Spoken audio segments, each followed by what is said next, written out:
श्री कृष्ण कहते हैं कि मनुष्य को अपने मन को बार बार समझाना चाहिए कि ईश्वर के सिवाय उसका कोई नहीं है। साथ ही यह विचार करना चाहिए कि उसका कोई नहीं है, साथ ही वह किसी का नहीं है। आनंद मनुष्य के भीतर ही निवास करता है, परंतु मनुष्य उसे स्त्री में, घर में और बाहरी सुखों में खोज रहा है। श्री कृष्ण कहते हैं कि भगवान उपासना केवल शरीर से ही नहीं बल्कि मन से करनी चाहिए। भगवान का वंदन उन्हें प्रेम बंधन में बांधता है। मनुष्य की वासना ही उसके पुनर्जन्म का कारण होती है। इंद्रियों के अधीन होने से मनुष्य के जीवन में विकार और परेशानियां आती है। संयम यानी धैर्य, सदाचार, स्नेह और सेवा जैसे गुण सत्संग के बिना नहीं आते हैं। श्री कृष्ण कहते हैं कि मनुष्य को वस्त्र बदलने की आवश्यकता नहीं है, आवश्यकता हृदय परिवर्तन की है। जवानी में जिसने ज्यादा पाप किए हैं उसे बुढ़ापे में नींद नहीं आती।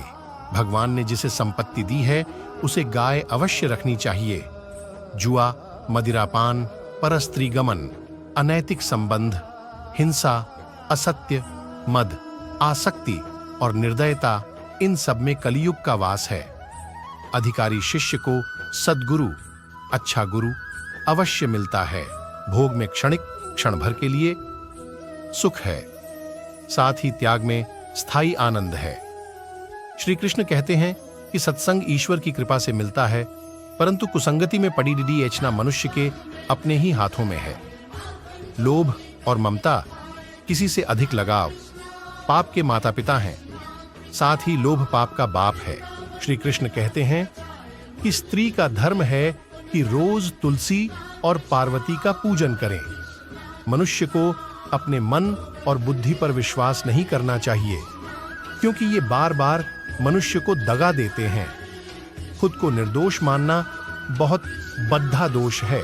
यदि पति पत्नी को पवित्र जीवन बिताएं तो भगवान पुत्र के रूप में उनके घर आने की इच्छा रखते हैं।